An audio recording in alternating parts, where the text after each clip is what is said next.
E aí, pessoal, tudo bem? Nessa questão do Enem de hoje temos o seguinte: aquecedores solares usados em residência têm o objetivo de elevar a temperatura da água até 70 graus. No entanto, a temperatura ideal da água para um banho é de 30 graus Celsius. Por isso, deve-se misturar a água aquecida com a água à temperatura ambiente, 25 graus Celsius. Qual a razão entre a massa de água quente e a massa de água fria na mistura para um banho à temperatura ideal? Então, vai se misturar água a 70 graus e a 25, e o final da mistura, se requer para o banho ideal, água a 30 graus. Então vamos lá. O objetivo é a gente descobrir quanto de água quente para quantidade de água fria para isso ser suficiente. Bom, para começar a fazer essa questão do Enem, é uma questão de mistura, de água quente e água fria. A gente mistura água a 70 graus e a 25 até dar água somatória das duas massas a 30 graus, para a gente fazer essa questão que está pedindo qual é a razão, qual é a divisão entre a massa de água quente da questão pela massa de água fria. Para a gente fazer essa questão, a gente vai usar o mesmo modus operandi de fazer qualquer questão de mistura de calor para temperatura de equilíbrio, tá? Mistura de substâncias, melhor dizendo, para temperatura de equilíbrio. Como é que é o melhor jeito de fazer essas questões?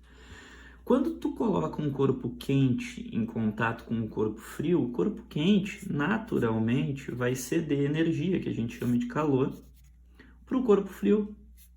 Então, eu chamei de Q1 a energia que sai do corpo quente e Q2 a energia que entra no corpo frio. Primeiro, não é bem sair, entrar, perder, ganhar. Na verdade, a energia se transfere. Mas vamos usar essas nomenclaturas para ficar um pouquinho mais fácil de entender.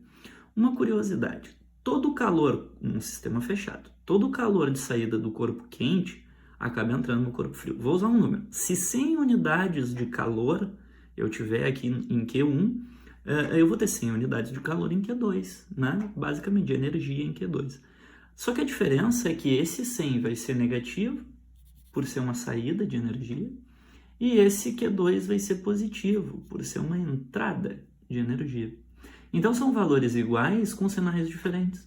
Se eu somar, nessas questões de mistura, se eu somar Q1 com Q2, eu sempre vou ter zero. Então, é assim que a gente faz as questões de equilíbrio. Como eu calculo Q1, cedido pela massa de água quente?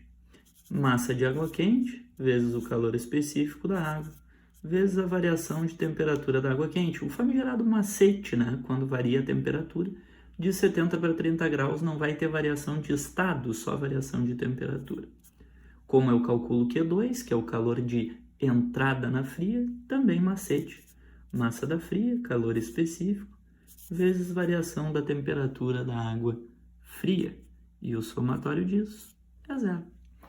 O que eu vou fazer agora? Primeira coisa que eu vou fazer nessa questão é, como eu não tenho o calor específico da água e não foi dado, eu vou dividir todos os termos pelo calor específico da água, inclusive o zero. O zero pelo calor específico continua dando zero, mas aqui eu cancelo, O calor específico em cima e embaixo nas parcelas, ele não vai ser usado. Então vai ficar massa de água quente vezes a variação de temperatura da água quente. Qual é a variação de temperatura da água quente? De 70 para 30. Variação é sempre o fim menos o início, tirando algumas exceções. Mas variação é o fim menos o início. 30 menos 70 é menos 40. Não se esqueçam do menos, porque a massa de água quente diminui, a 40 graus, não aumenta.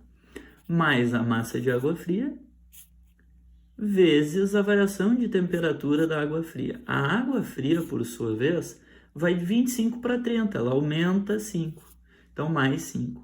E o objetivo é a gente ter MQ sobre MF. Então vamos fazer isso. Primeiro eu vou passar essa parcela aqui, toda essa parcela para o lado direito. Aqui ela está subtraindo, vai passar para o lado direito somando, então vai ficar 5 vezes a massa da fria é igual a 40 vezes a massa da quente. E agora eu vou isolar. Massa da quente sobre a massa da fria é igual a massa da quente sobre a massa da fria é igual a 5 sobre 40. E 5 sobre 40 dividindo em cima e embaixo por 5, eu vou ter 1/8. E 1/8 é 0,125.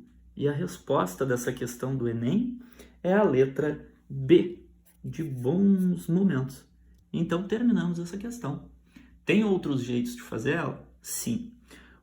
A gente poderia fazer ela por proporção e assim por diante. Mas, gente, essa forma nunca vai dar errado nas misturas de calor.